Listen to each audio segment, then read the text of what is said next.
여러분 안녕하십니까. 일요일 오전 MBN 뉴스와이드 2부 시간입니다. 저는 이상훈이고요. 오늘은 전현직 국회의원 4분을 모셨습니다. 좀 소개해 드릴까요? 화면 오른쪽부터 소개해 드리겠습니다. 송기석 국민의당 의원 나오셨고요. 박용진 더불어민주당 의원 나오셨습니다. 안녕하세요. 그리고 이쪽으로 넘어와서 박성중 자유한국당 의원 나오셨고요. 형병변 전 국회의원 나오셨습니다. 안녕하세요. 안녕하십니까. 네, 어려운 걸음 하셨는데 오늘도 의미 있고 아주 세심한 해설 부탁드리겠습니다. 자, 이분들 얘기부터 좀 해보겠는데 사실 이분들은 그동안 다루면 정치 이슈에 속했습니다. 그런데 이제는 사건 이슈로 분류가 되는 건가요? 이상한 일, 이상한 발언 자꾸 나옵니다. 사건 핫 이슈부터 출발합니다.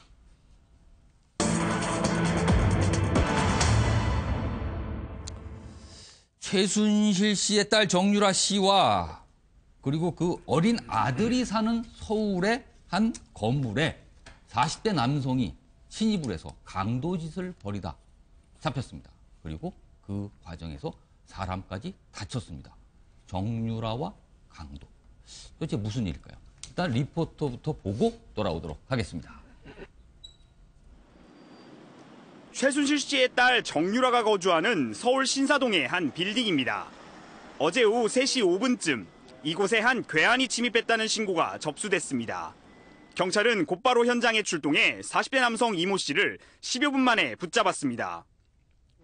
택배기사로 위장한 이 씨는 경비원을 협박해 정 씨가 거주하는 층까지 올라갔습니다. 경비 아저씨가 키를 열어주면 이렇게 올라갈 수 있는데 그걸 알고 있는 거죠. 경비원과 보모를 제압한 이 씨는 정유라 라오라고 외치며 집 안으로 침입했고 때마침 정 씨와 함께 있던 20대 남성 A 씨와 몸싸움을 벌이다가 A 씨를 흉기로 찔렀습니다. 사건 직후 A 씨는 근처 병원으로 옮겨졌으나 생명에 지장이 없고 정 씨도 무사한 것으로 알려졌습니다. 생명의 지장은 그 정도까지는 아닌 것 같아요. 의식이 있는 상태로 올라가. 이 씨는 개인적인 채무 때문에 범행을 저질렀다고 진술했지만 경찰은 사전에 정유라의 이름을 알고 있었다는 점에 주목하고 계획적인 범행 여부를 조사하고 있습니다. MBN 뉴스 송기준입니다. 단순한 강도 사건 같기는 한데 설명이 안 되는 게 좀 꽤 있습니다. 일단 가장 궁금한 거는 범행 동기인데요. 당초에는 정유라 씨와 금전 관계 때문에 자기가 들어갔다. 이러다가 말을 좀 바꿨어요. 카드 빚이 많아서 그냥 무작위로 고른 집이 거기다. 그런데 정유라 씨가 살고 있다는 걸 정확하게 알고 그 집에 들어갔거든요. 이렇다 보니까 범행 동기에 대해서 굉장히 상상력을 자극하는 여러 가지 상황이 벌어지고 있는데 박용진 더불어민주당 의원님 상상력을 자극합니다. 진짜 이게 도대체 뭘까? 예, 그 상상의 영역은 정치인의 영역이 아니기 때문에 그냥 정확한 그 팩트만 가지고 좀 설명 좀 해주시죠. 그 부분과 관련된 내용은 이제 경찰이 잘 수사를 하겠다 이렇게 생각을 합니다. 다만 지금 리포트에서 나온 것처럼 택배 기사로 위장했다. 그리고 정유라 나와라라고 이제 소리치렀다. 알고 간 거잖아요. 그런 거죠. 그러니까 일종의 그 계획된 범행이라고 하는 것은 일반인들의 상식으로도 추측을 할 수가 있고 걱정은 그런 거예요.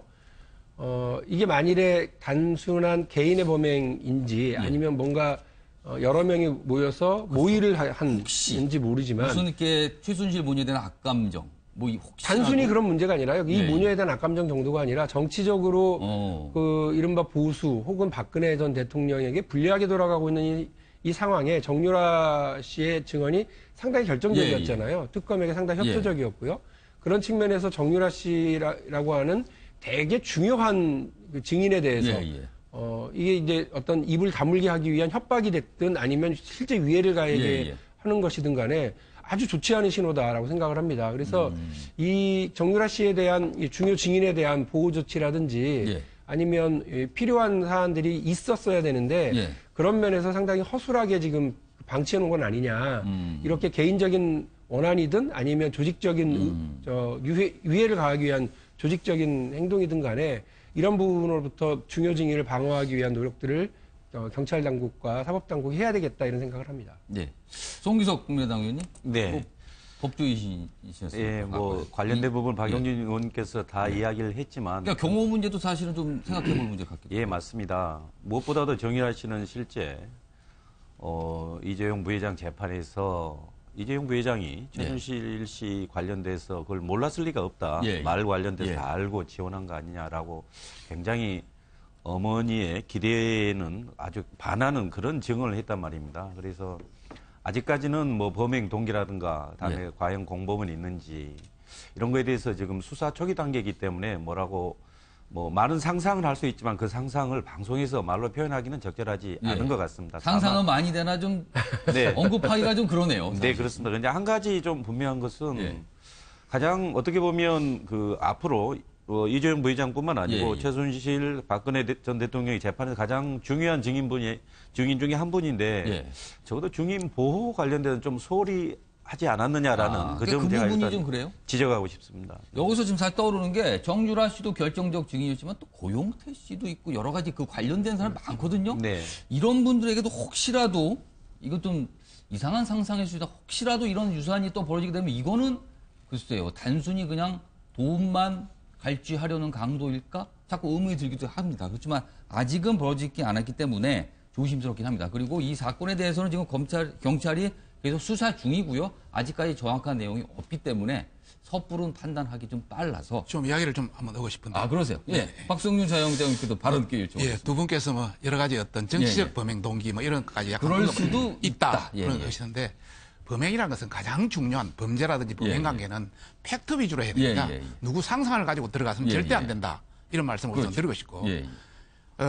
이 뭐 범행 관련해서 최근에 이제 경찰에서 아직 뭐 자세히 나오지는 않았습니다만은 나오는 이야기는 이 사람이 범행하기 전에 일주일 전에 벌써 여러 차례 그 현장을 다 돌아봤다. 두 번째는 이 정유라라는 집에 어떤 금전이 있을 것 같다는 어떤 그런 개념이 있었다는. 그 집에 가면 뭐가 돈이 많을 것 같다. 심정을 어떤 걸 가지고 있다. 또 그와 어울려서 여러 가지 어떤 카드빚이라든지 금전빚이 어떤 채무라든지 이런 관련해서 본다면 정치적 관계보다는 개인의 어떤 사적 어떤 이익 이게 훨씬 더 클 가능성이 많은데 여기에서 어떤 상상을 하고 하는 것은 바람직하지 않다. 이런 말씀을 드리고 싶고 두 번째 말씀드리고 싶은 것은 정말 우리가 신변보호, 경호 뭐 이런 이야기를 하지만은 이 본인이 정유라가 어떤 경찰에 어떤 신변보호 요청을 한 것도 아니고 모든 범인을 우리가 경찰이 다 신변보호 해줄 수 있는 것도 아니고 이런 차원에서 그런 것까지 과대하게 거론하는 것은 바람직하지 않다 이런 말씀을 드리고 싶은 겁니다. 그러니까 박성중 의원께서는 조금 다른 의견. 그리고 그러니까 아까 중요한 거 얘기하셨는데 사실은 지금 최순실 씨, 구속돼 있는 최순실 씨의 재산이 많이 있는 걸로 추정되는데 이걸 누가 지금 관리하고 있을까? 혹시라도 이런 소문이 딸인 정유라 씨한테 간 게 아닌가? 이게 범행의 또 동기가 된 게 아닌가? 뭐 이런 얘기도 조금씩 나오는 걸 봐서는 경찰의 수사 조금 지켜보도록 해야 될 것 같습니다. 알겠습니다. 요 정도 하고요. 모친 얘기로 좀 가보죠. 정유라 씨의 모친. 최순실 씨 요새 보면은 법정에서 아예 드러누우면서 재판이 중단되는 일까지 있었습니다. 뭐라 그러냐면 자신을 사형시켜달라. 차라리. 죽고 싶다. 살기 싫으니까 빨리 끝장을 내달라. 이렇게 하면서 재판정에서 드러누워서 참 재판관들 난처하게 만든 일도 벌어졌다고 하고요. 그런가 하면 최근에는 박근혜 전 대통령에 대한 아주 섭섭함을 드러내는 모습도 비쳤다고 합니다. 비선 실세 그리고 박근혜 전 대통령의 최측근이었는데 왜 그러는지 좀 궁금해집니다. 저희가 준비된 영상 보고 돌아오도록 하겠습니다. 제가 곁에서 떠나지 못했던 이유도 뭐 챙겨주실 분도 사실 뭐 옆에 다른 분들은 뭐 안팎에 다 계시니까 그렇지만 마땅히 없었고 또 본인이 필요한 이런 개인적인 거나 이런 거를 해주실 분이 없어서 정말 뭐라 그럴까 제 나름대로는 충신으로 남고자 이렇게 했는데 결국은 이런 오명을 쓰고 또 이렇게 무리를 일으킨 데 대해서는 정말 죄송한 마음이 듭니다. 앉아서 견딜 만한 그런 체력이 고갈됐다고. 지금 여기까지 정신줄 안 놓은 것에도 천만다행이라고 봅니다. 자, 지금 화면이 나가고 있는데 최순실 씨 못 참겠다. 죽여달라. 빨리 사형시키든 하라. 더 살고 싶다. 막 책상을 내려치면서 통곡했다고 합니다. 그리고 뭐 너무 가슴이 답답해서 못 살겠다. 너는 살고 싶지 않다. 이렇게까지 얘기합니다. 이런 와중에 최근에 박근혜 전 대통령은 27일 재판이 재개되죠. 그런데 국선 변호인하고는 아예 만나질 않고 이메일로만 그냥 주고받는 겁니다. 이게 국선 변호인과 상담이 제대로 될까 싶은데 그런가 하면 몸이 여기저기 아프다고 하는 바람에 구치소장이 퇴근도 못하고 24시간 대기하고 있다는 얘기까지 들려서 두 사람의 행동이 지금 재판이 한참 진행되는 와중에 해야 되는데 여러 가지 좀 변수가 되지 않을까 싶어서 저희가 한번 따져보도록 하겠습니다. 자, 지금 영상이 나가는 동안 저희가 질문을 좀 들었습니다. 최순실 씨의 최근의 언행, 도대체 무슨 의도가 혹시 있으면 있는 걸까? 아니면 그냥 자포자기 뭐 이런 걸까? 의미를 좀 해석해달라고 했는데 먼저 성경병 전 의원께서는 뭐라고 쓰셨은 거예요? 산 넘어 산입니다. 산 넘어 산. 예. 예. 사실 뭐 지금 일단 판결이 나온 게 있습니다. 예. 그 이화여대 그 입학 비리로 해서 징역 3년을 선고를 받았는데 예. 그 부분 또 본인으로서는 예. 그다지 가벼운 형별로 생각하지 않을 거예요. 왜냐하면은 속마음은 어떨지 몰라도 모든 혐의를 부정하고 있는 상태거든요. 예. 그런데 이제 남은 게 훨씬 많습니다. 미르재단이나 K스포츠재단부터 해서 예, 예. 청와대와 관련해서 국정농단 그리고 횡령, 뇌물수수 이런 예, 예. 부분들이 다 기다리고 있거든요. 그런데 아까 말씀하신 것처럼 그 박근혜 전 대통령과도 지금 멀어져 있고 다른 또 검찰에 협조를 해버리고 예, 예. 그리고 국회에서는 본인이 마지막 믿고 있는 부분이 아마도 숨겨놓은 재산일 것 같아요. 그런데 저도 뭐 그런 생각입니다만은 이 최순실 씨에 대해서 숨겨놓은 재산을 끝까지 추적해서 재산을 환수해야 된다는 특별법 자체가 예. 국회에 통과되지는 않았습니다만 예, 예. 올라가 있거든요. 예, 예. 그리고 한 가지만 더 덧붙이자면은 본인이 이런 여러 가지 답답한 상황에서 이제 정권도 바뀌어서 재판 환경도 안 좋아요. 예, 예. 그리고 아무리 둘러봐도 국민 여론은 더 안 좋습니다. 그렇죠. 그러니까 산 넘어 산, 괴로워서. 그리고 끝이 안 보이는 산일 거예요, 지금. 아, 그렇고. 그 이제 인식을 하실 거예요. 아마. 아까 좀 재산 얘기 듣는데 그 재산 때문에 또 강도까지 등장한 것 같아서 또 여러 가지 상황이 좀 더 꼬여가는 것 같기도 합니다. 자, 박성중 의원께서는 뭐라고 쓰셨습니까? 자포자기 될 대로 되라. 아, 비슷한 답변이시네요. 예, 비슷한 그러면? 답변입니다. 우선 전반적인 본인의 어떤 신체적인 그런 걸 본다면 네. 1년 가까이 지금 구속돼 가지고 네. 재판을 받고 있지 않습니까? 네. 사람이 1년 동안 구속돼 있다는 것은 구치소에 있다는 것은 상당히 피폐하거든요. 그런 관점에서 일단 이야기를 하고 싶고 또 앞으로 뭐 방금 우리 저 현경 전 의원님께서 말씀하셨습니다만은 네. 여러 가지 문제가 다 기다리고 있다. 뭐 방금 이야기 언급 외에도 국정은 특수 활동비까지도 막 거론되고 있고 그렇죠. 이런 여러 가지 문제가 뭐 앞으로 유리할 게 거의 찾아보면 거의 없는 것 없다. 같아요. 그런 관점에서 예. 뭐 죄를 받으면 몇십 년을 받아야 된다. 뭐 외국의 예를 들자면 뭐 200년을 받아야 된다. 100년을 받아야 된다. 이런까지 놓으니까 자포자기할 심정은 아니겠느냐. 이런 말씀을 우선 드리고 싶고 또 주변을 둘러보면은 그동안 자기가 모셨던 박근혜 대통령에서 뭐 최선을 다했다고 본인은 생각하지 않겠습니까? 섭섭하다는 얘기도 있어요. 박근혜 대통령의 입장에서는 또 최순실이가 굉장히 섭섭한 그런 측면이 볼 수도 있고 그렇기 때문에 지금 나오지만 뭐 칼같이 떠나지 못한 게 후회스럽다. 그려진 후회 같긴 한데. 그런 관점에서 박근혜 대통령도 자기는 잘 모셨다 생각했지만 떨어져 나가고 또 자기를 비판하고 하니까 거기에 대한 문제. 또 그 아울러서 자기가 낳은 딸도 자기와 전혀 다른 어떤 언급이라든지 이런 걸 통해서 주변도 다 떠나간다. 그리고 주변의 환경도 그리 좋지 않다. 이런 어떤 세 번째의 문제도 있고 그 아울러서 역시 그 모든 재판이라든지 이런 관계는 물론 팩트대로 있는 그대로 돼야 되겠지만 중요한 것은 국민 여론입니다. 여론 차원에서 하나도 뭐 유리할 것도 없는 이런 상황. 나아질 기미는 없는 기미도 것 없고 같아요. 오히려 더 악화만 된다. 이런 차원에서 자포자기 어떤 이런 심정에서 뭐 강력한 자기의 어떤 표시 아니겠느냐 이런 말씀을 드리고 싶습니다. 두 분께서는 산 넘어 산 자포자기 될 대로 되라 모르겠다. 뭐 이런 분위기인가 아닌가 설명을 해주셨는데 박용진 의원께서는 어떻게 보셨어요? 비슷하네요. 예. 뭐 전략이 있는 건 혹시 아닐까요? 네. 글쎄요, 이판사판이라고 저는 봐요. 이판사판이라고 하는 말뜻은 혹시 아는 분들 계실지 모르겠는데, 이 내용이 그 사찰에서 공부하는 스님들을 이판으로, 그리고 사찰의 살림을 책임지는 분을 사판 스님, 이렇게 불렸는데요. 조선시대 들어서면서 이른바 그 승유 업불책, 이게 도입이 되고 이러면서, 이판이 됐든 사판이 됐든 간에 하여간 막장이다, 끝이다. 살림을 하든 공부를 하든 막 섞여서 그냥. 그렇게 나온 이제 불교 쪽의 이제 그 용어인데요. 지금 최순실 씨가 정말 아마 그 구속이 3번인가 2번인가가 지금 연장이 되면서 1년 가까이 지금 있고요. 사건은 계속해서 밀려들고 그 사건에 대해서 이런저런 거짓말로 자기 방어를 하는데 그때마다 일이 꼬이겠죠. 새로 자기 앞에 했던 말이 다 거짓말이 되거나 아니면 더 큰 어떤 화를 불러올 만한 증언이 돼버렸거나 이런 것들 때문에 상당히 본인이 혼란해할 거예요. 그래서 보통들 미결수들은 살이 빠지고 기결수들은 살이 찝니다.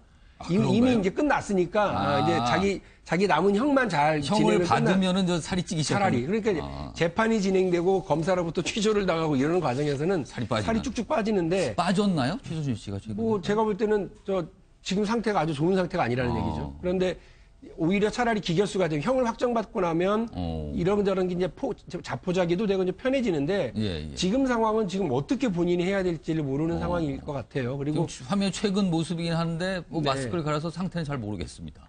그 자꾸 살이 쪘나 빠졌나 이쪽으로 너무 집중하지 마시고. 아닙니다. 그냥 넘어가 봤습니다. 네, 그래서 지금 본인의 상태는 앞서 말씀하신 것처럼 자포자기 혹은 제가 표현한 대로 이판사판.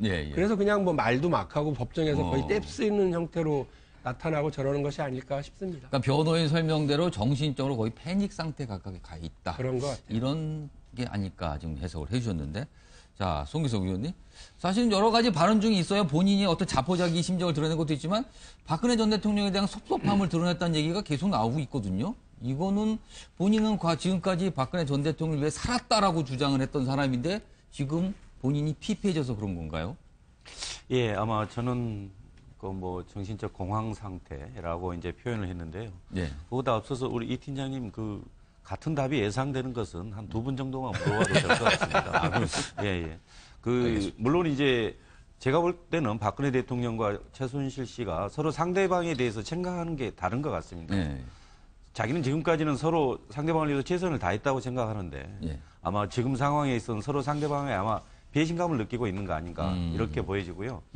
최순실 씨 같은 경우는 지금 이미 박근혜 대통령이 법정 출석을 거부하고 재판 거부하고 있는 상황이라는 걸 이미 알고 있습니다. 그런 상황에서 아까도 우리 현 의원님께서 이야기했지만 1년 정도 벌써 구속 기간이 계속됐고 또한 입시 비리로 3년 항소심에서 이렇게 선고까지 받았고 더더군다나 국정원 특수활동비 관련돼서도 지금 검찰에서 출석 요구했는데 불응하지 않았습니까? 이런 전체적인 상황들이 말 그대로 희망이 보이지 않고 그러다 보니까 이제 어떻게 보면 그동안에 나름 정신력으로 좀 극복해 왔는데 이제 더 이상 버티기 어려운 상황 아닌지라고 이제 그런 상황은 제가 보는 것 같고 그다음에 25일 날 뭐 정유라 집에 뭐 강도 들었는데 아마 그 부분하고는 직접 관련이 없어 보입니다. 24일 재판에서 저런 이제 행동을 했으니까요. 저는 근데 최순실 씨가 이 방송을 들을 수 있다면 한마디 좀 지적하고 싶습니다.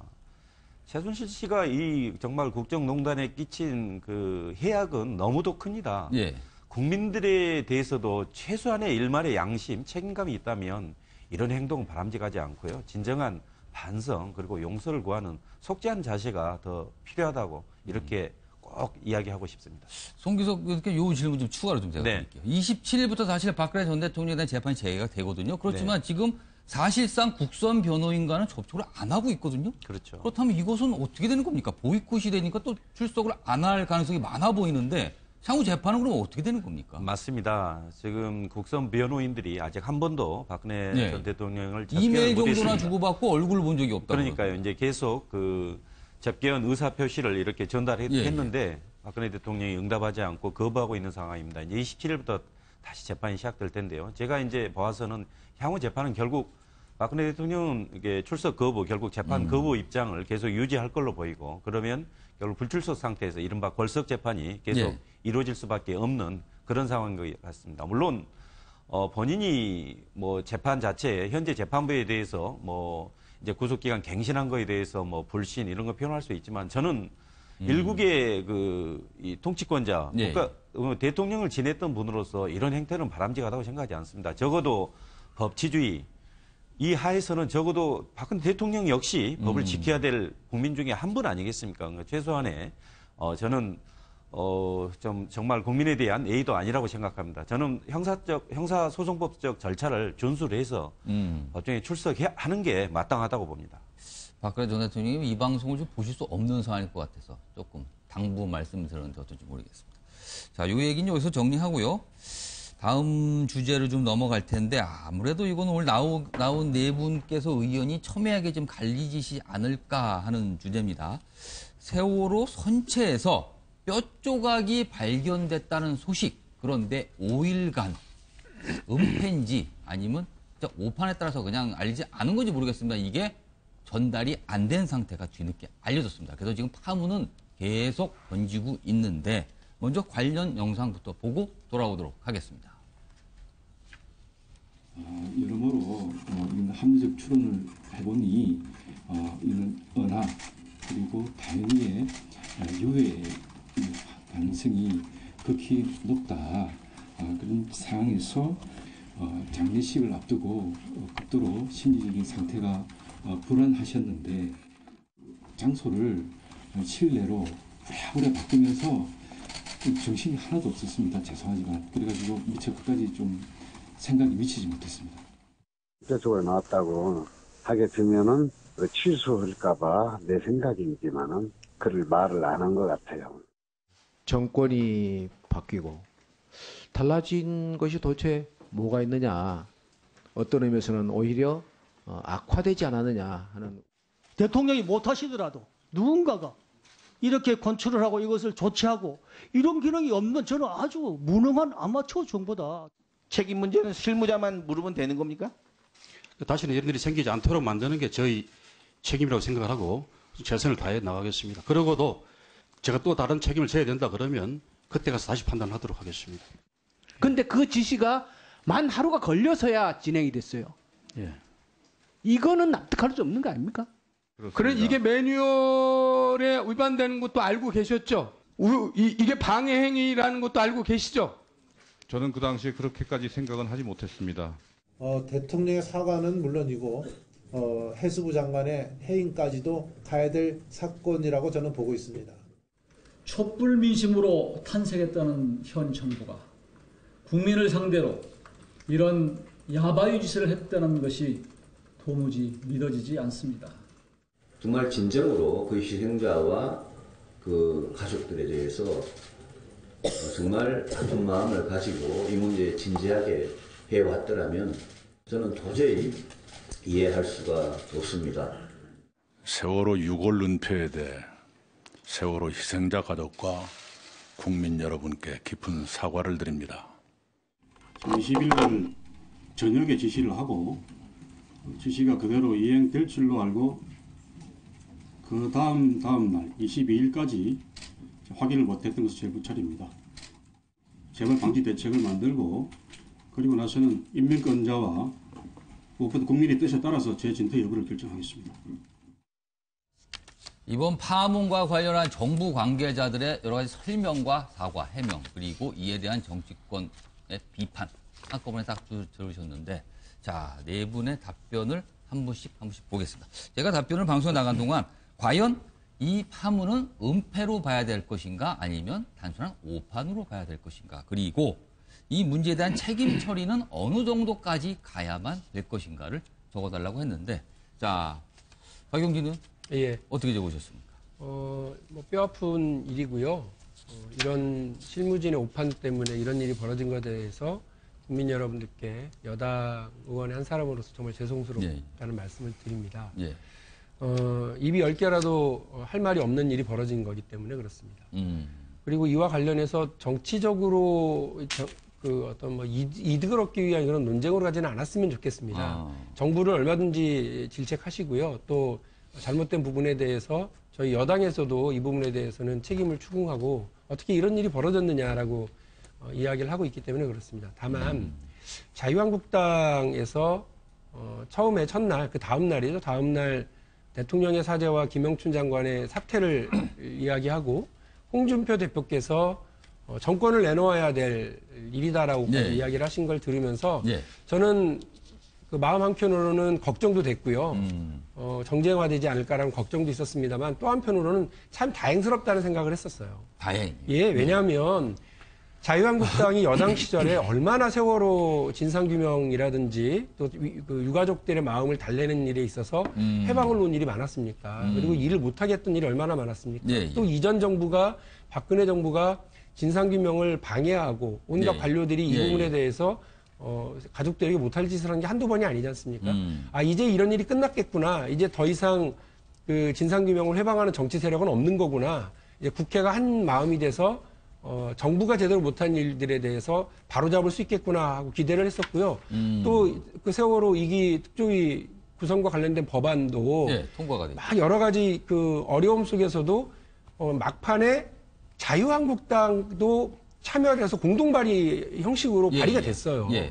그런데 막판에 그 본회의장에서 그걸 철회를 하고 그것과 관련해서 또 다른 그 정치 쟁점화 하려고 해서 국민들에게 또 세월호 유가족들에게 참 또 한 번의 아픔을 남기려고 하는 것을 보면서 좀 씁쓸했습니다. 정쟁 그만하고요. 지난 정부가 이번 정부가 잘못하고 있는 거 있으면 정치 세력들이 국회가 국민들 마음 잘 달래려고 해야 되는 데 아니겠습니까? 그런데 그런 거에 신경 쓰지 않고 문재인 정부 밉다고 이런 문제를 가지고 정쟁화하고 문재인 정부 밉다고 협조 안 하고 진상규명에 대해서 또다시 손 놓으려고 하는 태도를 보면서 서운합니다. 솔직히 저 자유한국당이 대통령 사죄, 장관 사퇴 이런 거 얘기하는 것도 이제 과하다는 느낌까지 듭니다. 처음엔 우리랑 같이 하려고 그러시나 보다라고 생각해서 고맙게 생각했는데 정쟁하려고만 하는구나라는 생각이 들어서 많이 서운합니다. 알겠습니다. 지금 오판이다. 그리고 정쟁하려고 하는 거 서운하다라고 이제 자유한국당 관련 얘기를 해주는데 자유한국당의 박성중 의원께서는 그 내용 그냥 쓰셨네요, 지금. 썼습니다. 예. 말씀하시죠. 우리 박영전 의원님께서 세게 이야기하시네요. 뭐 해명이면 해명, 설명 여러 개 해주시죠. 네, 그러겠습니다. 우선 제 결론은 은폐다 이런 말씀을 드리고 싶습니다. 저는 공무원 출신입니다. 공무원들은 그래 함부로 결정하지 않습니다.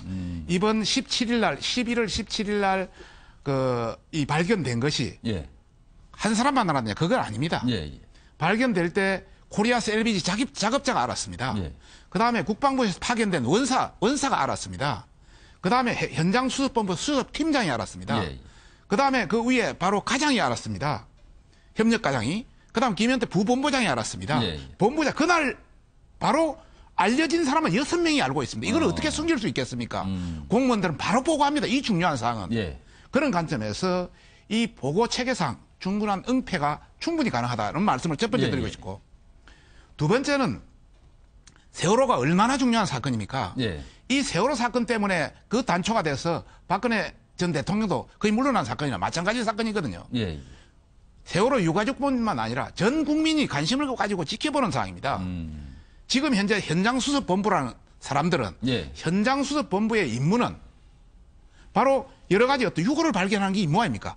가장 중요한 것이 발견됐는데 그것을 숨기고 하더니 그건 말이 안 된다. 그런 차원에서 은폐의 기도가 충분히 있다. 다음날 뭐 일부 부본부장은 다음날 추도식이 있고 장례식이어서 정신이 없었다.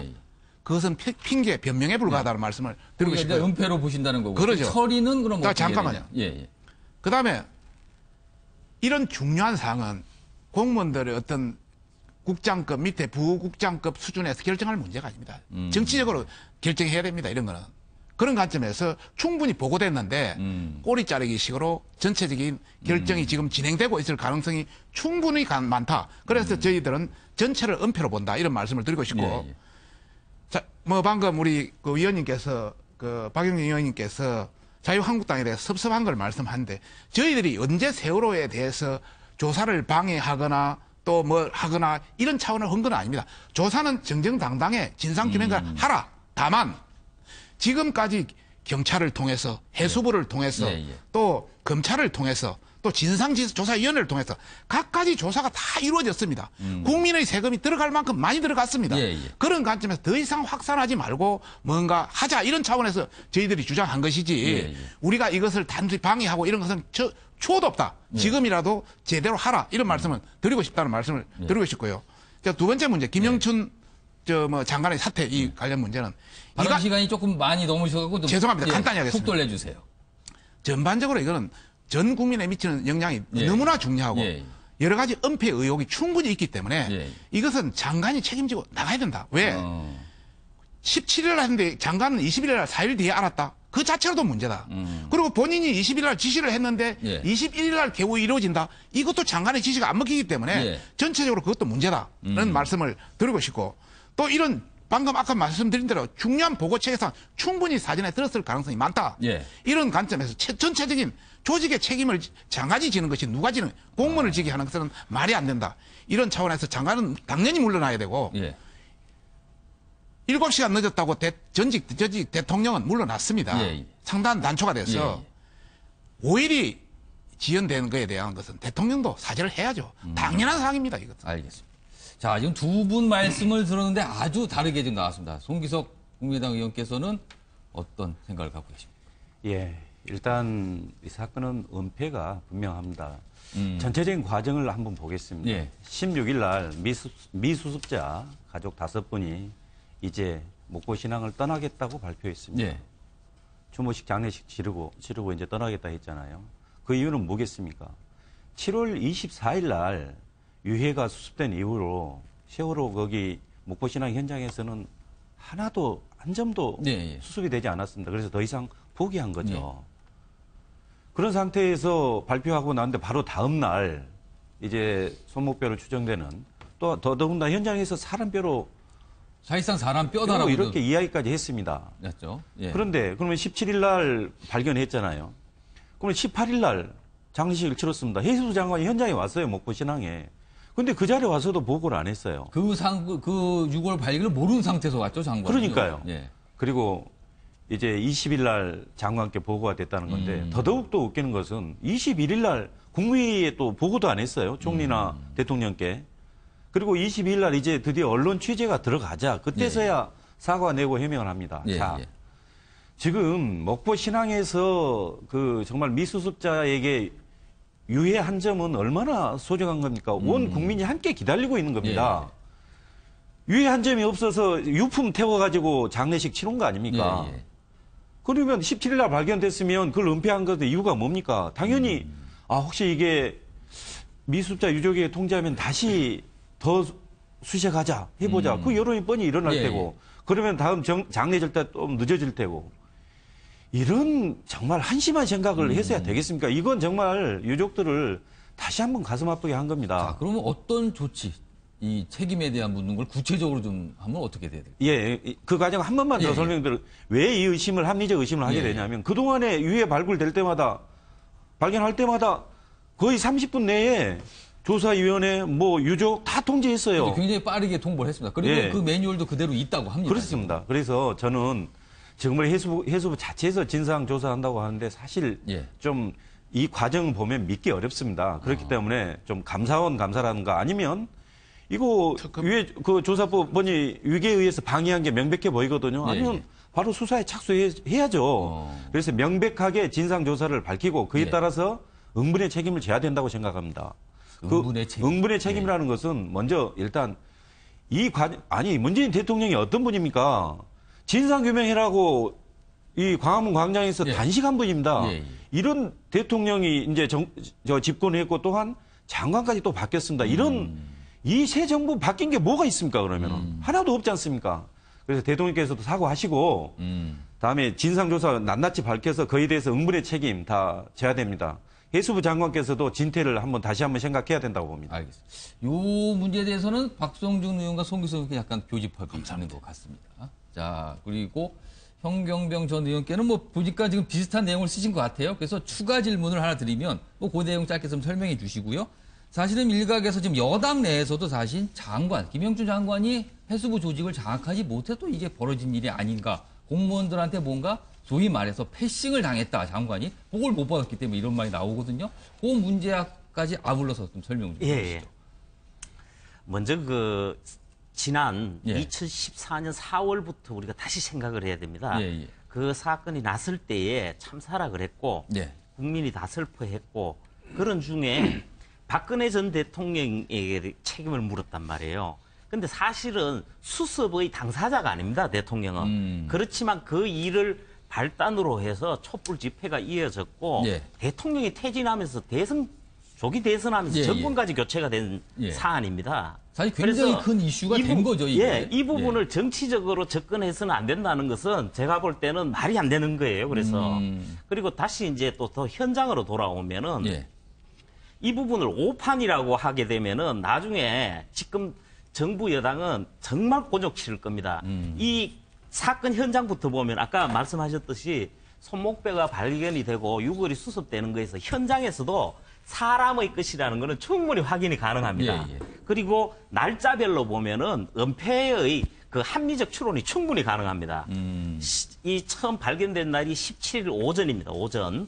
근데 그 전날 16일 날 유가족들이 그동안 1311일이나 되는 오랜 기간 동안 수습도 하고 수색도 하고 진행했지만 너무 민폐를 끼치는 것 같다 이러면서 그 목포 신앙을 떠나셨단 말이에요.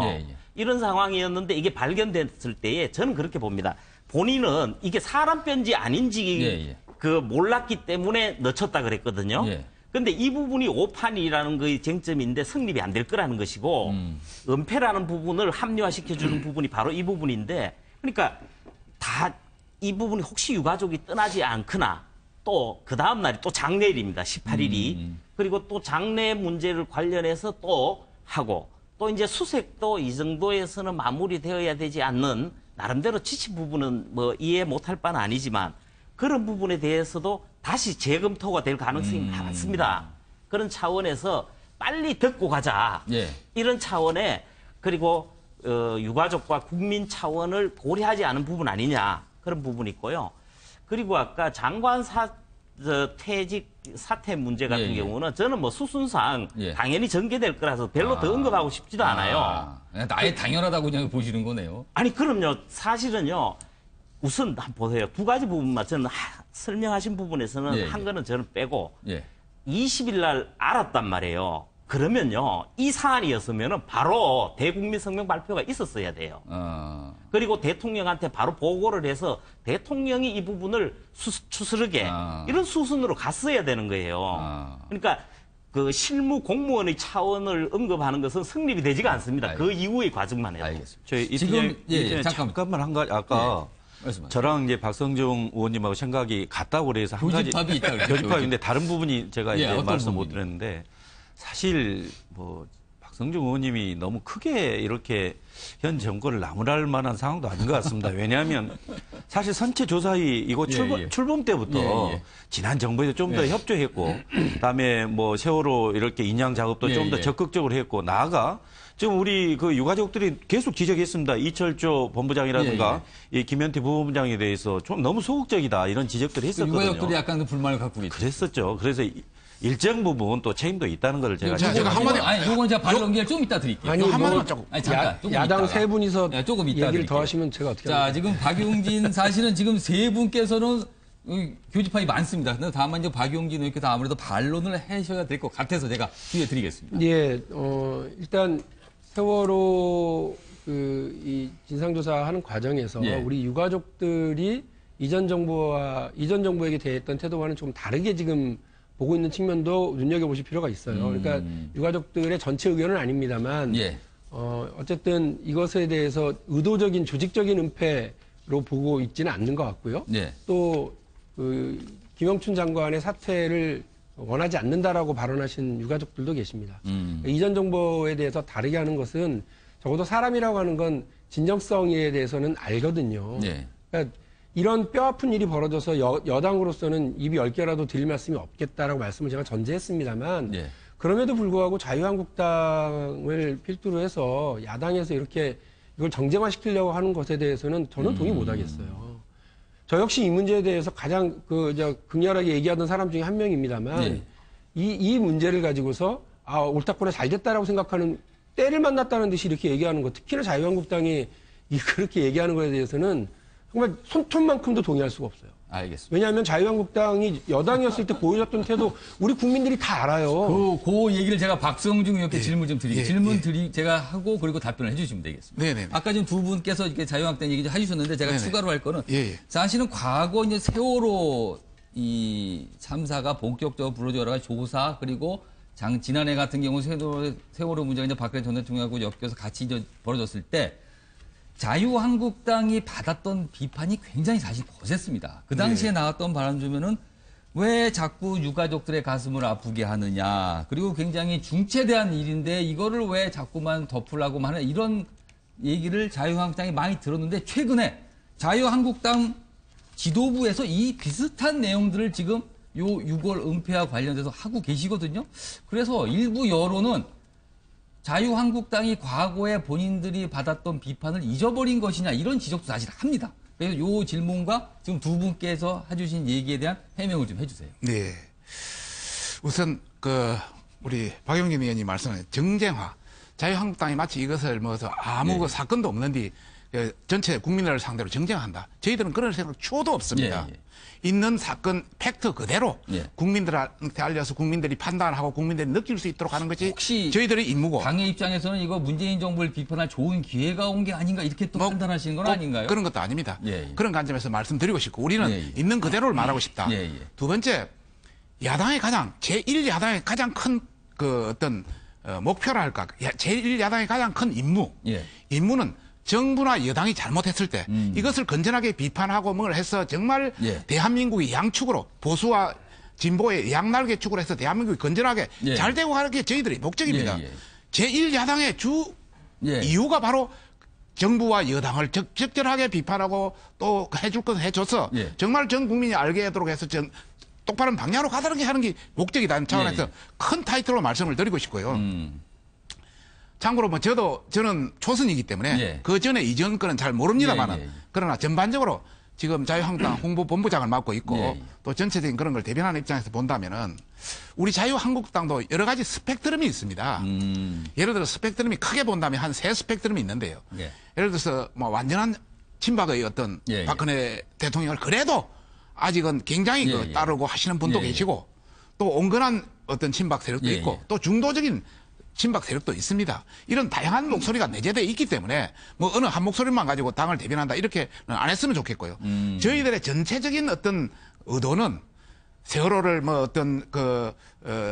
참사에 대해서 조사라든지 이런 관련해서 방해하거나 무슨 저지하거나 이런 생각은 초도 없다. 다만 지금까지 들어간 게 너무 상당수 들어가기 있기 때문에 이제는 좀 적절히 속도라든지 이런 범위라든지 이런 규모라든지 이런 걸 자제할 때가 됐다. 왜? 모든 것은 국민의 세금이기 때문에 그런 차원에서 말씀드리고 싶은 겁니다. 알겠습니다. 지금 열띤 답변들을 서로 좀 하고 계신데 한 말씀만 더. 짧게 부탁드리겠습니다. 아니 국민 세금 그렇게 아깝다고 생각하시는 분들이 지금 이제 막 시작되고 있습니다. 국정원 돈 안보에다 쓰라고 하는 돈 그렇게 쓰는 걸 같은 연대 책임 못 느끼세요? 그리고 그거를 오히려 디펜스하고 있더만요. 그러니까 국정원 특활비 관련해서 진상조사에서 안보에 써야 될 예산을 왜 이렇게 함부로 썼는지를 그걸 지적하니까 거기에 대해서 그러면 검찰도 법무부도 다 까보자 이런 식으로 하면서 오히려 이거를 흙탕물 튀기려고 하는데 저는 국민 세금 그렇게 아깝다고 하시는 분이 지금 발표한 내용 보세요. 당의 대변인이 발표한 내용들을 보시라고요.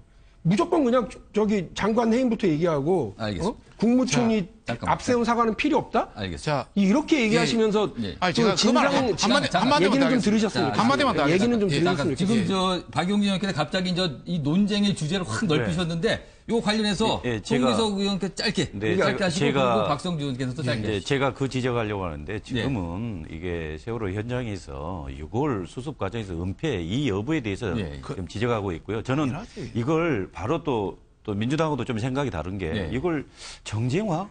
저는 아까도 얘기했지만 정확한 진상을 규명하고 응분의 책임을 절하고 있습니다. 이게 어떻게 정쟁입니까? 그래서 이걸 정쟁화 이렇게 몰아가는 것도 적절치 않다고 지적하고 싶습니다. 박성준. 국민 세금 관련해서 국정원 관련 이야기를 하셨는데. 한 30초만. 그러겠습니다. 옛날 국정원 관련해서 특수활동비 관련하면 청와대 특수활동비 우리 권장숙 여사님 3억 했다는 것은 검찰이 다 나왔습니다. 또 중간에 여러 가지 국정원에 관련되는 여러 특수활동비가 청와대 전달됐다는 것도 검찰 수사에 다 나왔습니다. 그러면 끝도 없다. 논란이 있는 얘기 말씀하신 거 아닌가요? 확정적으로 얘기하시고 책임지시죠. 그런 관점에서 책임집니다. 논사항이 다 있으니까.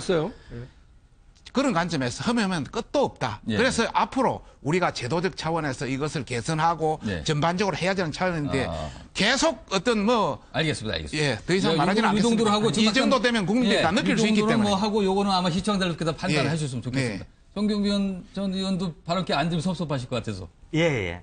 그 집권 여당으로서 저는 두 가지 관점에서 접근을 하고 싶습니다. 하나는 뭐냐 하면은 국정원 특수활동비라든지 또 아니면 다른 정치적 사안과 연계시켜서 이런 세월호 6월 은폐 의혹 사건과 연계시키는 건 부적절하고요. 네.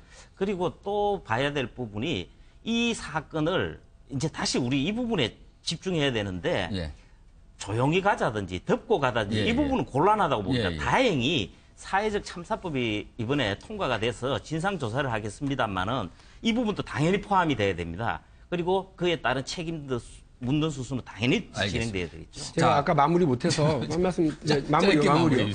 어쨌든 이런저런 논쟁들하고 다 지나서 아까 말씀하신 사회적 참사법이 그 자유한국당이 막판에 이탈하고 반대표가 거기서 많이 쏟아져 나왔음에도 불구하고 통과는 됐습니다. 네. 그러면 말씀하신 박성중 의원님의 말씀이 진심이라고 하신다면 지난번처럼 특조위 조사에 가장 방해를 했던 게 그 당시 여당, 지금 자유한국당이 추천했던 조사위원들이에요.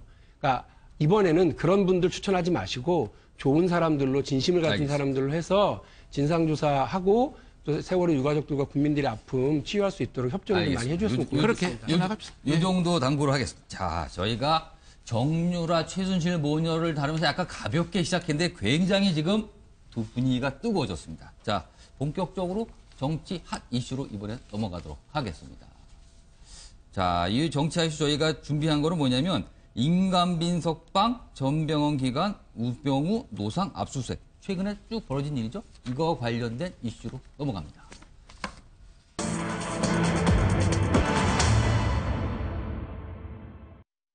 현재 심경 어떠신지? 뭐 수사가 계속 될 테니 성실하게 임할 겁니다. 잠시만. 지금 박근혜 대통령 각하님께서는 저 향후 재판에는 어떻게 임하시는지 박근혜 대통령 각하님은 사실 소명됐다고 보시나요? 예, 앞으로 수사에 계속 성실히 임할 겁니다. 시장님, 지금 어떤 혐의가 지금 구속 사유를 부당하다고 말씀하신 거예요? 정치 관여 혐의도 부당하다고 말씀하신 거예요? 연재욱 사령관한테 뇌물 받으신 혐의도 부당하다고 말씀하신 건가요? 청와대부터 진짜 없었습니까? 한 말씀만 해주시죠. 우리 사례답게 인질로 불법 감금돼 계신 박근혜 대통령 각하님, 실장님, 정당한 작전이라고 지금 말씀하신 거예요? 사례답게. 네, 구속영장 기각됐는데 전 정무수석으로서 하실 말씀 없으십니까? 예, 어찌됐든 뭐 무리를 일으킨 점은 다시 한번 국민께 송구스럽게 생각하고 어찌됐든 저에게 결백을 입증할 수 있는 기회를 주신 법원의 판단에 대해서 감사드립니다. 그리고 앞으로 저의 결백과 그리고 사실과 진실을 밝히기 위한 싸움을 강력하게 투쟁하고 노력해 나가도록 하겠습니다. 자, 지금 영상에는 나가지 않았지만은 재판을 받고 나오는 우병우 전 청와대 민정수석이 나오자마자 바로 검찰한테 압수수색을 받아서 핸드폰을 압수당했죠. 그리고 타고 온 자동차도 수색을 당했습니다. 이런 일까지 있었는데 여기서 몇 가지 일이 연속적으로 벌어졌는데 과연 이게 무슨 의미가 있기는 있는 건지 아니면 어떤 건지 여기가 좀 해석을 해달라고 부탁을 드렸습니다. 현경병 전 의원께서는 검찰공화국이라고 쓰셨네요. 예. 사실은요, 이 건별로가 다 내용이 다릅니다. 그렇죠. 다르죠. 예. 사안이 다르고 또. 뭐 혐의나 이런 것도 다 다른 내용이에요. 예, 그렇습니다. 근데 그 부분이 중요한 차원보다는 제가 볼 때는 전체를 아우르면은 검찰이 이 모든 국면을 이끌어가고 있다는 겁니다. 그러다 보니까 언론이라든지 우리 국가 현안 자체가 다른 부분들이 많이 덮이고 있어요. 요즘 뭐 가계부채라든지 저출산 고령화 4차 산업혁명 한참 나오고 있고 새 정부에서 그 부분을 힘있게 추진해야 된다고 늘 하고 있는 걸로 알고 있는데 지금 갑자기 이런 모든 사안들 결국은 따지고 보면은 검찰공화국이 아니냐 이런 말이 많이 나와요. 그리고 사실은 지금 검찰이 왜 이렇게 하느냐는 부분을 따져봐야 될 것 같아요. 그 부분에서 물론 사건을 수사하고 기소를 하고 이런 진행을 해야 될 당연한 기관으로서 의무이자 역할이긴 한데 사실은 지금 큰 현안이 걸려 있잖아요. 그 공수처 설치 문제라든지 검경 수사권 조정 문제라든지 심지어 그 일부에서는 기소권 자체를 검찰이 전부 가지는 게 아니라 경찰을 비롯해 일부 나눠야 된다. 이런 상황이기 때문에 이런 모든 국면에서의 검찰 입지를 만든 거 아니냐 그 부분이 있고요. 하나를 제가 꼭 덧붙이고 싶은 부분이 있는데 뭐냐면은 지금 이런 모든 부분들이요 진행되는 과정이고 나중에 진위가 판결되려면 한참 걸립니다. 사법 절차까지 거쳐야 되니까요. 그런데 사실은 모든 건별로 해가지고 그 사안이나 혐의 내용까지도 피의 사실 공표라 그래가지고 그 어떤 우리가 기본적으로 국민이 누려야 될 무죄 추정이라든지 이런 부분조차 무시되고 있다는 거. 알겠습니다. 그런 걸 지적까지 해주셨습니다. 자, 이쪽으로 넘어와서 송기석 의원께서는 요 여러 연속된 요 일들을 좀 어떻게 보고 계신지. 네, 저 화면을 좀 저희가 좀 뭐 설명해 주세요 일단. 임관빈 전 그 국방부 정책실장 그리고 그다음에 여기 전병현 전 그 정무수석 그리고 그다음에 이제 우병우 전 민정수석이죠. 거기에 대한 그 긴급에서 압수수색하는 게 뭐 직접 세 사건이 뭐 직접적으로 연관성은 없다고 봅니다. 각각의 형사 절차가 진행되어 있는 걸로 보고요. 다만 임관빈 그 전 실장에 대한 이 부분은 아마 김관진 전 국방부 장관 그 적부심에서 기각된 그 상황에서 당연히 어느 정도 이제 예상이 된 부분 아니겠습니까? 근데 적부심이라는 게 구속된 된 사람이 그 구속이 적법했는지 또는 계속 구속이 필요한지 이거에 대해서 다시 판단받아 볼 수 있는 게 그건 헌법상 권리입니다. 그리고 그 심사하는 것도 완전히 그 깊이가 다릅니다. 영장 전담판사가 하는 영장 발부와 적부심 담당 재판부는 말 그대로 거의 재판부 구성 자체가 합의부가 돼 있고 20년, 10년 이상 경력자들로 이렇게 구성돼 있어서 그 관점이나 판단 깊이가 다르기 때문에 이거 가지고 뭐 잘못됐다 이렇게 표현하는 건 적절치 않다고 보고요. 그다음에 전병헌 수석 역시 그 지금 뭐 한국 e스포츠 관련돼서 어느 정도 관여했고 그 범위가 어디인지 아주 다툼 여지가 있다는 거 아니겠습니까? 그리고 우병우 뭐 전 수석 같은 경우는 사실 지난 국정농단 그 수사 과정에서 2번이나 영장 청구됐는데 기각이 됐어요. 아마 그래서 이번에 이제 국정원법 위반 그러니까 뭐 비선 보고받은 민간인 사찰 이런 부분에 대해서 다시 수사를 할 걸로 보입니다. 그래서 아마 그때에 대비한 그러니까 그 전에 사실 많은 지적이 있지 않습니까? 왜 우병우 수석에 대한 압수수색, 핸드폰 압수수색 하지 않느냐. 이게 너무 늦게 했거든요. 그래서 이미 수사 단서될 만한 거 다 옵션 상태에서 했기 때문에 이번에는 아마 본인이 예상하지 못한 시점에서 한 것 같습니다. 저는 이제 이 과정에서 현 의원님도 지적했지만 전체적으로 좀 문제가 있는 게 심각한 문제가 있습니다. 대부분의 혐의들이 언론을 통해서 공개되고 다음에 거기에 대해서 사실상의 여론재판 또는 뭐 당연히 구속이 마땅하다라는 뭐 그런 분위기를 조성한 다음에 영장 청구하고 막 이제 그런 문제가 있는데요. 공교롭게 그렇습니다. 뭐가 하나 나오고 그러고 나서 그 일이 진행이 되는 저는 이건 대단히 잘못됐다고 봅니다. 적폐청산 중요하죠. 그러나 그건 역시 헌법과 법률이 정한 절차에 따라서 해야 됩니다. 그래서 비사실 공표 이렇게 돼서는 안 되고요. 적폐청산은 신속하게 그리고 사법 절차에 따라서 엄정하게 이루어지면 됩니다. 저는 여기 한 가지만 더 덧붙이고 싶은데 김관진 다음에 임관빈 두 분 그 적부심에서 석방된 걸 놓고 정치권에서 이게 적폐 판사 아니냐 이런 형태의 지적은 대단히 부적절하다고 생각합니다. 제가 그 질문 좀 드리고 싶었어요. 사실 법조인식이기 때문에 사실은 이 내용을 가지고 두 사람이 구속적부심에서 석방이 된 걸 가지고 일부 여당 의원들조차도 비판을 굉장히 거세게 하고 있거든요. 이름을 거론하면서 혹시라도 또 이게 뭐 우병우 전 수석과 연관이 돼 있다 뭐 이렇게까지 주장이 나오고 있는 거는 진짜 어떻게 좀 그렇습니다. 이게 어떻게 보면 저희 나라가 헌법 체계가 사법부 엄격히 독립, 중립성을 유지하고 있는 헌법 체계입니다. 물론 그래서 만약에 국민들로부터 선출받게 되면 또 더 영향을 받을 수 있다고 보고 그래서 선출되지 않고 다만 엄격한 그 임관 절차를 거쳐서 그리고 신분에 있어서 상당히 보장해주는 그런 체계 아니겠습니까? 그 말은 그만큼 여론 또는 어떤 정치적 비난에서 좀 독립해서 판단해라는 거 아니겠습니까? 그런 법 체계 내에서 이루어진 판단을 가지고 그게 적폐라고 또 이야기한다면 이건 정말 그 상권 분립 기본 원칙을 무시하는 거고 이건 법치주의 자체를 부정하는 겁니다. 적어도 입법부 구성원들은 좀 더 비판에 신중해야 됩니다. 그 점을 꼭 지적하고 싶습니다. 많은 분들이 좀 귀담아 들을 얘기가 아닌가 싶은 말씀을 해주셨습니다. 자, 박성중 님께서는 어떻게 보십니까? 살아있는 무슨 의미가 있긴 있나요? 살아있는 권력, 죽은 권력에 대한 검찰의 잣대다 이런 말씀을 드리고 싶습니다. 우선 인간민 실장에 대해서 말씀드리면은 사실 사이버 댓글에 대한 문제 아니겠습니까? 사이버 댓글에 대한 1% 정도의 문제입니다. 그 내용도 사실 하나하나 들어가 보면은 무슨 제주 뭐 강정마을이라든지 이런 여러 가지 사안들이 다 있습니다. 그런데 그걸 구체적으로 지시했다는 그런 물정 협정 없는데 이렇게 한 것은 정말 혹독하게 판단했다. 그런 관점에서 법원이 제대로 판단했다는 말씀을 드리고 싶고 검찰의 입장에서 보면은 이건 죽은 권력에 대한 혹독한 판단이라는 말씀을 드리고 싶습니다. 법원이 좀 바로잡았다 이렇게 보시는 거네요.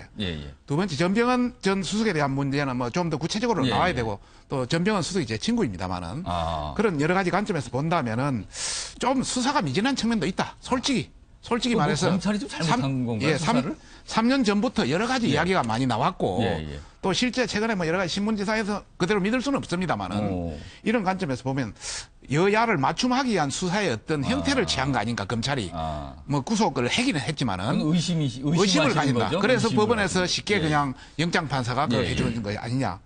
그다음 우병우 전 그 수석에 대한 부분은 갑자기 뭐 핸드폰이라든지 어떤 차량을 수색했다고 하는데 뭐 앞에 우리 송기석 그 의원께서 말씀했다시피 예전에 2번의 영장이 기각됐습니다. 이번에 다시 기각되면 검찰의 체면이 말이 아니기 때문에 뭔가 충분히 그 이전에도 뭐 기습 할 수는 있었지 않습니까? 그래도 하지 않고 이번에 한 것은 여러 가지 어떤 그런 관점과 아울러서 노무현 전 대통령의 수사를 우병우 수석이 주도를 했습니다. 그런 관점이 여러 가지 개념이 되는 거 아닌가 이런 말씀을 드리고 싶고 한 가지 더 말씀드리고 싶은 것은 최근에 우리 그 김관진 뭐 또 인감빈 그 실장에 대한 석방 문제에 대해서 인감빈 김관진 여당 의원들의 비판이 거셉니다. 정말 도가 지나치다 이런 말씀을 드리고 싶고 정말 재판은 재판장이 가장 알아서 잘 결정하는데 영향력을 미치는 예를 들어서 중국 옛날 문화혁명 때 홍위병의 역할을 그게 선도 역할이 아닌가 생각이 들고요. 백혜련 어떤 의원 같은 경우는 뭐 적부심서 유무죄를 가지고 말이 안 되는 이야기를 하고 있고 안민석은 안민석 전 의원은 적폐 판사라고 저는 300명 중에 가장 적폐 국회의원이 안민석 아닌가 싶기는 한데 그다음에 송영길 의원도 그렇게 하고 있고요. 너무 좀 개인 명예에 관련된 발언은 좀 자주 알겠습니다. 안 하겠습니다. 이 정도로 하겠습니다. 잠깐 한마디만 더 하겠습니다. 인터넷에서도 여러 가지 비판 여론들이 좀 있더라고요. 제가 자유한국당 홍보본부장입니다. 인터넷에 여러 가지 지금 여러 가지 문파 예를 들어서 뭐 그 달빛 기사라든지 문골 어스레든 문각 기동대라든지 여러 가지 인터넷을 참 자지우지 휘젓고 다니는 분들이 많습니다. 정말 우리나라가 이래서는 안 된다. 정말 여론은 여론대로 국민의 어떤 목소리가 돌아가게 해야 되는데 이것을 왜곡시키고 전파하고 한다는 것은 참 도가 지나치다는 말씀을 드리고 싶습니다. 박성준 의원께서는 제가 기자인데 기자도 잘 모르는 여러 가지 용어가 많이 쓰시네요. 문각기동대라는 것도 제가 처음 듣는 것 같기도 합니다. 알겠습니다. 자, 오래 기다리셨습니다. 박용진 의원께서는 의미 그것도 그렇지만 지금 여기 하신 여러 가지 이제 여당 내에서 그 특정 판사에 대한 비판을 많이 하시는 의원인데 그런 부분까지 해서 다 설명을 좀 해주시죠. 우리 박성중 의원님께서 원래 저런 분이 아니신데 당의 홍보 본부장을 맡다 하니까 상당히 공격적으로 자리가 사람을 만드는 경우가 되는 안민석 의원을 적폐원이라고 적시를 해버리셔서 이거 생방송인데 어떻게 하나 지금 약간 안민석 의원께서 보셨는지 모르겠네요. 저는 우리 박성중 의원님의 말씀 중에 한 가지 바로잡고자 합니다. 1%가 안 된다. 그리고 구체적으로는 0.45%라는 얘기도 여권 내에서 야당 쪽에서 나오는 걸로 알고 있습니다. 국가 안보 지키라고 국민 혈세로 만들어준 이런 사이버 부대들이 같은 국민 공격하고요. 비판적 의견 가진 사람들 공격하고 그리고 야당 의원들 공격하고 야당 공격하는 일에 쓰였다고 한다면 저는 그거 나라 지키라고 만들어준 군대가 한강다리 건너갖고 서울로 총불이 들린 거랑 똑같다고 생각합니다. 지난 70년 동안 대한민국 군대가 잘 나라 지키고 한 번인가 두 번인가 쿠데타 했는데 뭘 그거 갖고 그러느냐? 전 똑같은 논리라고 봅니다. 0.45밖에 안 되는데 그거 갖고 문제 삼는 건 말이 안 된다라는 주장 전 더 이상 안 나왔으면 좋겠습니다. 이거는 가치 분노해야 될 사안이라고 봐요. 여야 할 거 없이요. 왜 국가안보에 쓰여져야 될 돈을 국가안보에 쓰여져야 될 훌륭한 그 인적 자원들이 국민을 편가르고 국민을 공격하고 야당을 공격하는 일에 쓰입니까? 그렇게 한다고 한다면 저희도 그렇게 할게요. 그게 0.45 정도는 괜찮다고 하시면 앞으로 저희도 사이버 부대 더 강화해서 이제 우리가 정권 잡았으니까 자유한국당에 대해서 0.45는 공격해도 돼요? 말이 안 되는 거 아니겠습니까? 그러니까 저는 그거를 그런 식으로 얘기하시면 안 된다라는 전제를 말씀드리고 바로 잡고자 합니다. 두 번째로 저는 일단 정치권이 너무 그 사법부의 일에 대해서 예. 말이 많다. 거기에 대해서는 공감합니다. 특히나 앞서 그 사법부 출신의 판사 출신의 손기석 의원님께서 쭉 얘기하신 말씀에 100% 공감하고요. 아주 엄중한 질책을 해주셨어요. 그런 부분에 대해서 저는 정치인들이 혹은 정치권이 이러쿵저러쿵 얘기하는 건 적절치 않다. 그러니까 사법부의 판단은 입법부가 하는 판단을 사법부가 시시콜콜이 비판하면 기분 좋겠습니까? 마찬가지로 사법부가 하는 판단에 대해서 입법부가 이렇게 저렇게 얘기 안 했으면 하는 바람이 들고요. 다만 이 사법부의 판단을 기본적으로 존중하되 납득하기 어려운 부분들이 있으면 그건 별도로 좀 하면 되지 개개별로 진행하는 건 적절치 않다. 오늘 이야기된 그 여러 가지 사건들은 아까 다 말씀하신 것처럼 각각 사안이 다르고요. 그리고 지금 다 진행형입니다. 아직 끝난 게 아니라서 사법부의 판단은 최종적인 판단 아직 남아 있다. 10초만 하겠습니다. 지금 사이버 사령부에 뭐 여러 가지 이야기를 하셨는데 사이버 사령부가 장설된 건 노무현 대통령 때 장설됐습니다. 그런 짓 하라고 만든 건 아니라니까요. 잠깐만요. 사이버 사령부 그 당시 노무현 대통령 때도 여러 가지 우리 국민들에 대해서 FTA 관련 문제라든지 강정마을 관련해서 여러 가지 비판을 많이 실었습니다. 사이버 사령부에서. 그래서 그런 관점에서 그렇다고 비판적인 아니죠. 객관적인 극독에서 1% 이상 실었습니다. 그래서 사진 만들어서 객관적인 시각에서 비판을 하라는 말씀을 드리고 싶습니다. 문성근 씨가 무슨 잘못을 했다고 그렇게 돌려요. 이게 말이 두 의원께서는 유동자 주시고 자꾸 그런 걸 디펜스하려고 하면 안 돼요. 범위가 넓어집니다. 저희가 나는 팩트대로 이야기합니다. 마지막에 남은 주제가 하는데 이거 국민의당 얘기를 안 할 수가 없어요. 지금 국민의당 손기석 의원께서 나오셨는데 시간이 얼마 없어서 저희가 준비된 영상부터 바로 보고 이어가도록 하겠습니다. 이제 국민의당이 앞장세워서 나가고 있는 점은 문제 해결 중심 정당입니다. 이념 정당과 문제 해결 중심 정당, 저는 이렇게 구분하고 싶습니다. 아마도 그런 점에서는 바른정당도 같은 지향점을 가지고 있다고 저는 믿습니다. 앞으로 정말 진지한 그런 협력, 연대, 통합 이런 부분이 이루어졌으면 좋겠다 이런 기대 말씀을 마지막으로 드립니다. 그런데 우리도 이유식 하나 사와야 돼. 이유식이요? 왜요? 예. 촛좀 떨어지게. 통합론을 주장하는 사람들의 논리가 그렇다는 얘기죠. 예. 구상유치 말씀하셨으니까 거기 이어서. 그렇죠. 나는 안철수가 아직도 우유 구상유치하는 게 냄새가 난다. 아니라 젖비린내가 난다. 어린 아이들. 그래서 이유식 하나 싸우려고. 네, 통합해야 이 당으로 올라설 수 있다 이런 얘기를 한 것 같은데요. 저는 통합이 어렵다고 보고요. 그리고 또 당내에 그 부정적인 기조가 강하기 때문에. 자, 지금 영상이 나가는 동안 제가 질문을 드렸는데 뭐 판넬이 아니고 한 분씩 답변을 좀 들어보면 되겠습니다. 먼저 정명병 전 의원께서는 지금 국민의당 이 모습, 호남계와 안철수 의원 측이 굉장히 갈라져 있어요. 그 반목이 심한데 이걸 바라보는 다른 당, 다른 야당, 외부에서 봤을 때 어떻게 보고 계신가 해서. 워낙 바라보는 입장이 다양하기 때문에 그 부분에 뭘 할 건 아닌 것 같은데 큰 흐름에서 몇 가지는 짚을 수 있겠죠. 가장 대표적인 게 이제 집권 여당이 진보 좌파라면은 자유한국당은 보수 우파로 이제 서 있단 말입니다. 이런 상황에서 아무래도 바른정당이나 국민의당은 중도를 표방하는 성격이 강합니다. 그리고 상대적으로 바른정당이 보수주의를 주창을 하는데 서로 통합을 한다면은 상당히 영역을 넓힐 수 있는 여지가 있다. 저는 이 부분에 공감을 하고요. 하나 또 이야기될 부분은 결국은 지역, 그러니까 지방을 중심으로 한 거점은 없다 하더라도 수도권에서의 반향은 상당히 있을 걸로 봅니다. 자, 박용진 의원께서는 이 내용 어떻게 보고 계세요? 너무 잘 아는 분들이 많이 계신 친한 분들이 많이 그래서 이렇게 저렇게 논쟁이 벌어지고 있는데 일단 저희는 지켜볼 뿐입니다.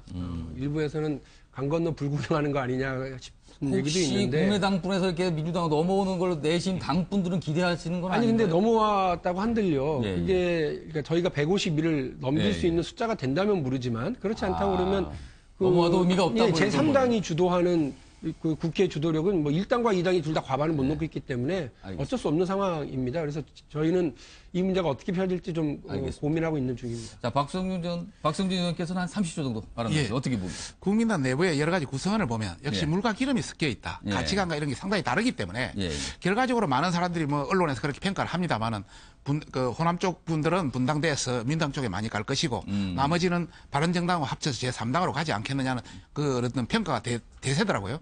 그런 관점에서 보면은 뭐 그 정도의 어떤 판단이 되지 않겠는 생각하지만은 저희들이 어떤 당 입장에서 보면은 아직도 그게 보수의 어떤 생각을 가진 분도 많이 있기 때문에 그런 분들도 저희 당은 항상 열려 있다. 오면 좋다. 네, 그렇게 말씀드리고 알겠습니다. 한 1분 정도 남았는데 송기석 국민의당 의원께서 당 상황 좀 정리 좀 해주시죠. 어떻게 되는 건지.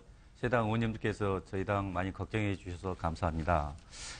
저는 저희 당의 현재 이런 갈등 상황은 성장통이라고 생각합니다.